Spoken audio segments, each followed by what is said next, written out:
Hello, friends. This is Dave Hurwitz, executive editor at ClassicsToday.com and celebrity spokesmodel for the ClassicsToday.com merchandise shop, which I hope you will all patronize. And if you have, thank you very much. There's a link at the bottom of this video so that you can go there and see all the cool stuff, including this fantastically elegant t-shirt. Anyway, what are we talking about today?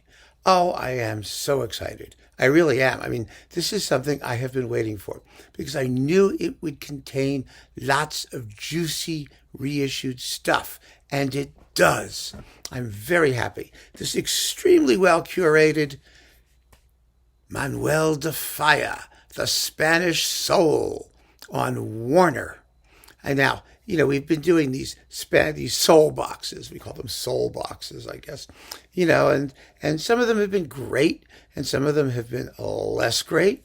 But this is one of the great ones. It truly, truly is. And it's just as wonderfully curated, and it's just, I love it. I love Manuel de Falla. He is the most wonderful composer. Okay, yes, he only wrote 4 pieces of music over and over again for his entire life. And yes, his last great work, Atlantida, was left incomplete. But then again, he only had 20 years to work on it. So what can we expect of the man? He was very deliberate. A lot of Spanish composers were. In fact, Ernesto Halffter, who eventually completed Atlantida, spent 40 years of his life working on it. I guess that means it was quite some piece. And it is. No one performs it. It's really very good. And because Halffter was a wonderful composer, and so was Falla. So put them together. It's like peanut butter and chocolate. It's just a terrific combination. But we'll get to that in a moment. First, let's just go through this. This is 11 discs. How did they get 11 discs out of this guy? Well, 4 of them are transcriptions and historical recordings. And you get to hear the same things in many, many, many, many, many, many different versions. Because, as I said, Falla worked on the same 4 pieces for most of his life. And they pop up again and again. And it's kind of like Percy Grainger. Everything you see by Percy Grainger, it's Molly on the Shore, Handel in the Strand, Shepherds, hey! Well, here you've got, the 7 popular Spanish songs, and you've got, the Jota, and you've got this and that, and the Ritual Fire Dance in 50 different versions. And so this could have been 30 CDs if you want to include all of the transcriptions. But there are only a couple really stupid ones in here. There were some not very smart ones, but we'll get to those too. Now, we have to take this one disc at a time, and you've got to bear with me because the booklet, which is not terribly helpful, does not contain the track listing, which I understand. I mean, they do these things inexpensively. And so let me see how I'm going to do this. I'll put this down here. That's better. All right. And so we have to take one disc at a time, and the discs themselves have the way Warner/EMI always did this stuff, which is terrible. Instead of having a work and listing the performers, they have all the works and then all the performers on the bottom in a clump. And in teeny, teeny type, when these things were recorded and who's doing what. I mean, it's very difficult to make out. And so even with magnifying lenses, such as I'm wearing here, so we're going to take our time and we're going to go through it and see how clearly I can handle it. First, you get 3 works from Youth for piano. This is piano music. And let's see, they are performed by Jean-François Heisser, who's very, very good in this music, as we all know. And he also does track 9, the homenage, the homage to Paul Dukas. And that's that. And then we get, let's see, the 4 Spanish pieces, which are delicious, and which everybody does, and you get several of them in here. But it's the 4 Spanish pieces performed by Gonzalo Soriano. And getting Gonzalo Soriano's Falla recordings back on EMI is like one of the nice things about this set, because he was a wonderful pianist, especially in this music. And then you get the Fantasia Bética. And the Fantasia Bética, in this case, is Alicia de Larrocha. It's her EMI / Spanish Hispavox. It was in the Icon de la Rocha box. Or should I say, de la Rocha. I gotta roll the R better. But that's what that's from. It's marvelous. Absolutely marvelous. Then you get the Homenage to Debussy in its original guitar version. And the guitarist is Toribio Santos. And finally, well, not finally, then there's Siche. Siche for soprano, flute, harp, and string trio, which is gorgeous. Sung by Victoria de los Ángeles. Yay! The best. She's fabulous in this stuff. I mean, she really is. And we have finally the 7 Spanish popular songs. The first of many versions that we are going to hear. Now, this one is not the best recorded of them. It's a live recording from Hunter College in the 1970s. Hunter College, up on Lexington Avenue there, featuring Alicia de Larrocha at the piano, which is what made it such a wonderful recital, of course. And, it's wonderfully done. It's a live recording. It has a bit of distortion. It's not really professionally done. Let's put it that way. It sounds more like an audience sort of pirate job in places. But it's exciting to have. Now, De Los Ángeles is not always the best singer, I hate to say it, for all of Falla's music, because some of the stuff, she was not the kind of singer to get down and dirty. Let's put it that way. She's much better, as you'll hear, in La Vida Breve, where she's, a sweet, virginal, innocent thing who drops dead. That she does fabulously. But to get this sort of like, you need more of a mezzo timbre and a chest voice. And the last song, for example, take the last song. It's called Polvo, which of course is Spanish for dust. And it's incredibly tragic. It's an incredibly tragic song. It's jugga jugga jugga jugga jugga jugga bump bump bump bump bump with the piano, and then the voice comes in. Ay, guardonai. Hay mucho polvo en mi baño. Hay mucho polvo en mi baño. Ay. It's incredible. It's absolutely shatteringly heartrending. It's a terribly sad song about a Spanish housewife who is not able to keep up with her domestic chores owing to the fact that her servants walked out on her. So the words, hay mucho polvo en mi baño, there's lots of dust in my bathroom. It's incredible. Just incredible. And De Los Ángeles does not really have the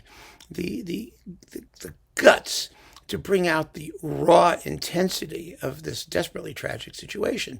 So she's much better in things like the Jota, which is like the third or fourth of them. There she's in great shape. Great shape. So, that's I understand why it's there. But it's not the best version of these songs. Fortunately, there are several others. So, disc 2. Let's see. La Vida Breve orchestral excerpts. Now, the orchestral excerpts are the famous interlude and dance, and there are a couple other short interlude and dancey things you can do, and they do them. Such gorgeous music. Oh, my goodness. And then we get Nights in the Gardens of Spain with Gonzalo Soriano, and who's doing it? Who's conducting? See, this is the fun part. We get to figure it out. Oh, Rafael Frühbeck de Burgos. Wonderful to have his Falla back in shape here. And it's with the Paris Conservatory Orchestra. I love them. They're great in this music. That's who it was written for when Falla was in his Paris period. So it's wonderfully authentic, and it sounds just great. The Vida Breve excerpts are actually done with the Orquesta Nacional de España, which is really cool too, and with also Frühbeck de Burgos. And then we get the harpsichord concerto, which is done by harpsichord concerto people. It's for chamber ensemble. We don't have to get into the details, and except for one version of it, which we'll talk about in a moment. And then finally, the homenajes for orchestra, the orchestral versions of the two that we just heard for piano and guitar. And then there are two more. There's Pedreliana and the fanfare on the name of Arbos, who orchestrated Albéniz Iberia. And there we've got Ernesto Halffter conducting. It's a mono recording. Who cares? It's wonderful. It's with the French radio orchestra from the 50s. And Halffter was sort of Falla reincarnated. So to have his interpretations of this music is important and authentic and delightful. So yes, that's disc 2. Now, disc 3. Okay, here we go. We get El Amor Brujo, the original chamber version, which is things are different and in a different order, and it doesn't have the ending and whatnot. And we get El Amor Brujo we just talked about. We get El Sombrero de Tres Picos, the three-cornered hat, in its original version, which was called El Corregidor y la Molinera, which, by the way, is the same plot that Hugo Wolf used when he did his opera, Der Corregidor. Don't ask me why.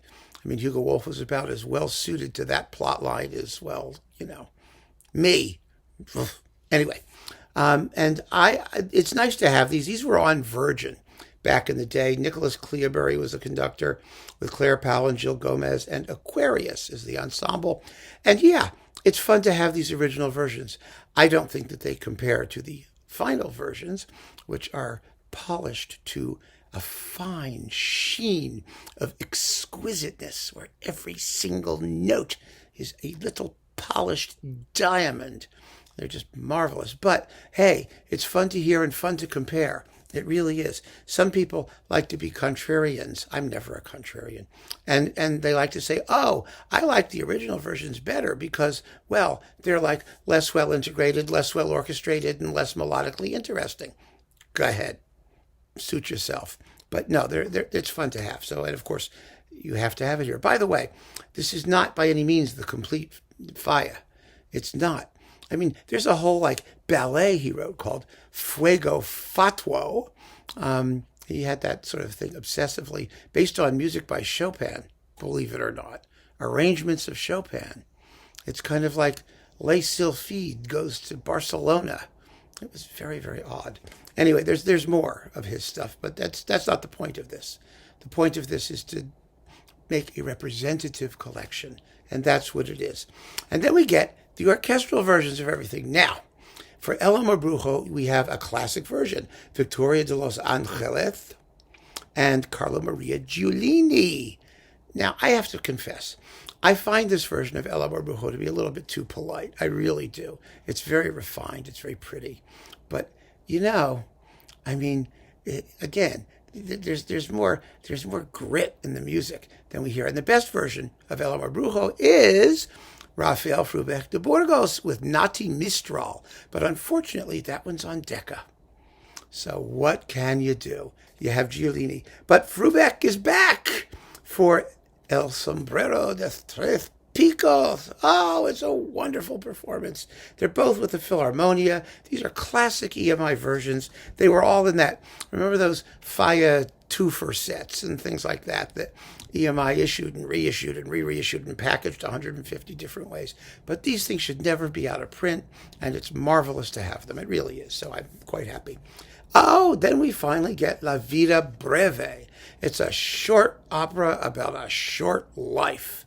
The music of La Vida Breve is so beautiful. You know what it's, the comparison really is, the apt comparison is Cavalleria Rusticana, because both are operas full of gorgeous music with no plot.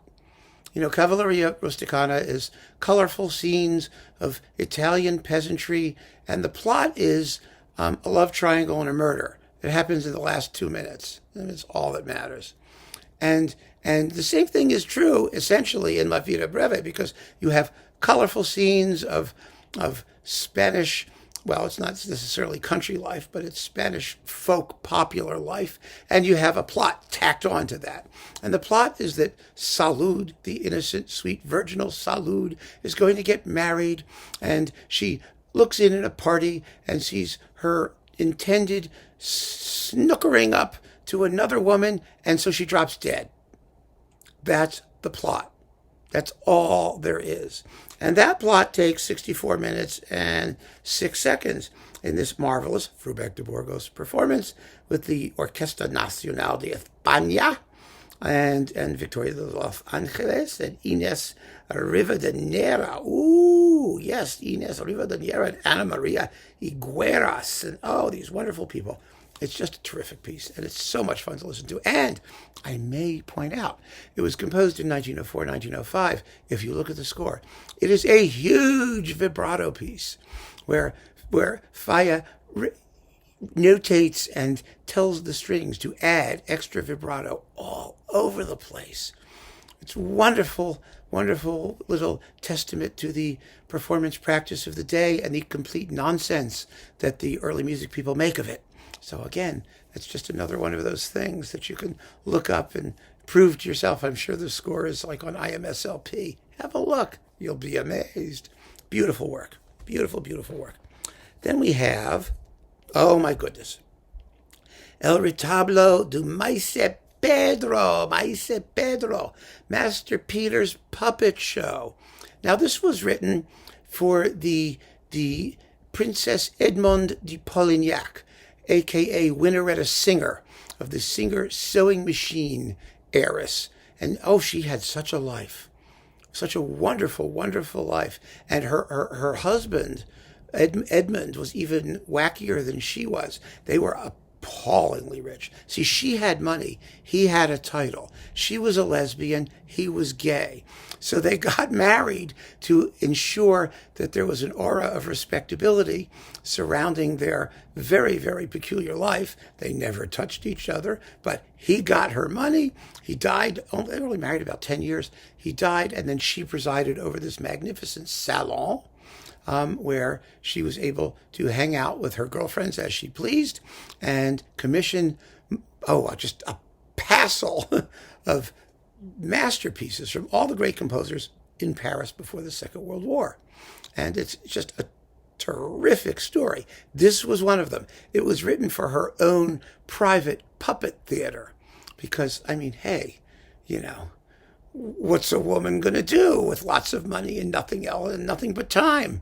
She had her own private puppet theater. And the story comes from Don Quixote. It's actually taken straight out of it.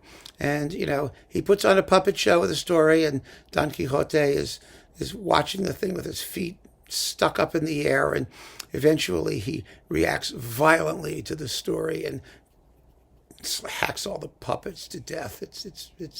It's quite amusing, and it's totally unlike earlier Falla. It's not full of, those sort of Andalusian Spanishisms and things. I mean, it sounds Spanish, but in quite a different way. And it's much more neoclassical. It's got a big harpsichord part, and it has also some really annoying vocal writing that is not fun to listen to unless you're really paying attention to the text. And the music of the text is not here. It's easy to find. It's online. It's not a problem. But you really do have to pay attention to it because the music itself is rather austere and bare, and the vocal lines are everything. And it's got a huge part for a kid and a huge part for this nasal voiced person. And I mean, just don't do what I did once, which was try to play it and listen to a new recording while you're falling asleep late at night. It will make you crazy. But if you're alert, on the other hand, it's terrific. Fabulous. And this is a very good performance. This is Charles Dutoit. Remember this one? Oh my goodness. It's with Annie Higueras Aragon and Thomas Cabrera and Manuel Perez Bermudez and Robert Vernon Lacroix, the harpsichord. It's just terrific. And then we get, for the rest of this thing, Atlantida. Now, what the heck is Atlantida about? Briefly, very briefly, it's a story about how the child Christopher Columbus dreams about how Hercules caused the sinking of Atlantis. And so he decides, because of that, he wants to rediscover it. So he asks Queen Isabella for money to put an expedition together, as an adult, and the rest, as they say, is history. And this thing, which is sort of an opera, it was called a scenic cantata, I guess, which is essentially an opera, and a cantata with scenery and people running around. And Falla never finished it. He left it just a big, huge mess of sketches. And Halffter put it all together and composed what he needed to compose. And the result is wonderful. And it also went through several versions. There are only 2 recordings of the whole thing, really, that are worth considering. This one with Frühbeck de Burgos, of course, with Frühbeck de Burgos, and the Orquesta Nacional de España. And there was another one on Ovidis Valois that came out later, which I think was a slightly later version of the score, but we don't need to go there. This thing is really important to have. It's Falla's last statement. He died in Argentina. He left Spain after the Spanish Civil War. It was a whole mess. He died in 1946, I believe it was. Yes, 1876 to 1946, after working for 20 years on Atlantida. Then we get, let's see what's in here. Now we're done, by the way, with all of Falla's actual music. And we've heard some things twice already. So now we get to do the extras. The extras are transcriptions. Oh my God, look at all these transcriptions. Oh boy. I mean, they're arranged by all kinds of people. There's the really dumb transcription is this one. It's the ritual fire dance in the organ version, done by what's his name here, Olivier Latry, the organist. Oh, what a stupid idea that was. I mean, can you imagine that on an organ? Ooh. I mean, the piece is all rhythm. One thing organs don't have is rhythm, right? But then we get, we get El Amor Brujo in its piano version. We get the three-quarter hat dances in their piano versions. And we've got, Teresa Yacuna, Alicia de Larrocha, Jean-Francois Heiser, and we've got Manuel Barroeco. He's doing guitar stuff. Then we get El Amor Brujo in guitar versions. That's Manuel Barroeco, and who else is this other guy who's doing this stuff? And we get 2 more of the homenajes again, even though we've already heard them. And it's just the three-quarter hat and Barroeco's guitar version, and it's just endless stuff. So there's sort of one of them. And here's another one of transcriptions. And these are kind of cool. You get the Suite Populare Español, which is, of course, the 7 Spanish folk songs, transcribed for violin and piano. You have Daniel Hope on the violin, and who else is doing this stuff? Jacqueline Dupre, the cello, John Williams, guitar, just calling off names here. The Brodsky Quartet. Then we have the 7 popular Spanish folk songs, which is sort of the same as the Suite Populaire Espagnole, sort of, kind of, yes. Well, in this case, this is the one for cello and guitar. And we have the 7 popular Spanish folk songs. Again, there are 4 of them on this one disc, for trumpet and orchestra, arranged by Luciano Berio. That's fun. That's actually really fun, I have to say. And finally, we have the 7 popular Spanish folk songs. I mean, and there are other things on here between the 7 popular Spanish folk songs, because they only last like 15 minutes. And this is arranged for mezzo and orchestra by Ernesto Halffter. And the mezzo is Marina de Gabarain. And she's wonderful, and it's the Halle Orchestra with Barbaroli. And I will say this, the Halle Orchestra always had grit. Now, they could be down and dirty. In fact, they were always down and dirty, whether they should have been or not. And so it's a really fun interpretation, and that's cool to have too. But really, if you imagine, it's basically the same thing 4 times with individual movements of same other things in between them. So that's that disc. Then we get to the 2 discs of historical recordings, and these are both over 80 minutes. Which means you could practically do everything Falla wrote on these 2 discs, and there's some really, really cool stuff. First, you get Falla playing the piano. And he was a very good pianist in his own music. He does a couple of the 4 Spanish pieces, the cuatro piezas españoles, and we have a bit of El Amor Brujo, and then we have, oh, look, the 7 popular Spanish songs. There's something new, including the Jota and Polvo at the end. Oh, my. It looks like it's Polo. Could be I had that wrong. Oh, well. Anyway, so you have Manuel de Falla, and we have Ricardo Viñas, who was the first pianist for Nights in the Gardens of Spain. He's a famous Spanish pianist that Falla wrote all kinds of stuff for. So did Poulenc, so did everybody back then. Debussy, Villa-Lobos, they all were writing for him. And let's see what else have we got here. Oh, we've got Marcel Moise, flute. Wow. Famous guy. You've got Falla playing the harpsichord in his own harpsichord concerto. And that is very, very, very cool. I mean, we really know how this music is supposed to go, right? And then we have El Amor Brujo with the Orquesta Bética de Cámara de Sevilla. This was the chamber orchestra that Falla founded in Spain, and it's conducted by Ernesto Halffter. The sound is pretty good. You can hear everything you're supposed to hear. I mean, it's limited, but you get what's going on. You don't hear any bells in the final movement. The Las Campanas del Amanecer, the bells of dawn. Well, you're missing the bells. It's just of dawn, but it's good enough. And the soprano soloist, by the way, is Conchita Velázquez, and she's great. Oh, Conchita. I mean, she's right up there with Nati Mistral as an authentic singer of this music. She has a real clean, clear mezzo voice that can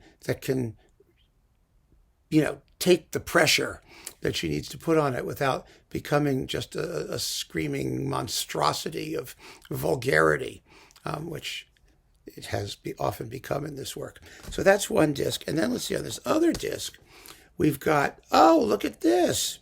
We have the something from the Suite Populaire Espagnole for violin and piano with David Oistrakh doing that. And then we've got El Sombrero de Tres Picos, the 3-cornered hat. These are conducted by Eduardo Toldra, who was a major conductor of the Spanish music in the first half of the 20th century. These are mono recordings, but they sound good.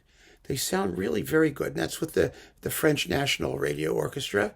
And then you get another Master Peters puppet show, because why not have another one of those? But it concludes with, you guessed it, the 7 popular Spanish folk songs. So you get the Jota, and you get Polvo or Polo or whatever it's called. And this one is with Nan Merriman and Gerald Moore. Not an authentic Spanish performance, but it's a wonderful performance. It's full of fire and passion. Merriman has a very, very good voice for this music too. And she really, really gets into it. And that, my friends, is the Spanish soul. Here it is. All 11 discs of Spanish soulosity. And I got to tell you, it's good. It's good. Sorry, the music is so beautiful. It's so elegant and tuneful and brilliant and heartfelt and vocally plangent and full of soul. I mean, that's what Falla was, the Spanish soul. You listen to it. Let's put it this way. After listening to Bartók's Hungarian Soul, you really got to think twice before you feel like going to Hungary. But after hearing the Spanish Soul, you're booking your vacation right away. Absolutely, that's the way it is. So keep on listening, folks. Thanks for joining you. I'll see you in Barcelona. Yes, or Madrid, or Sevilla, or somewhere. But not in Pamplona, where someone else got gored and killed this year. That is really stupid. Well, every country has its quirks. Bye-bye.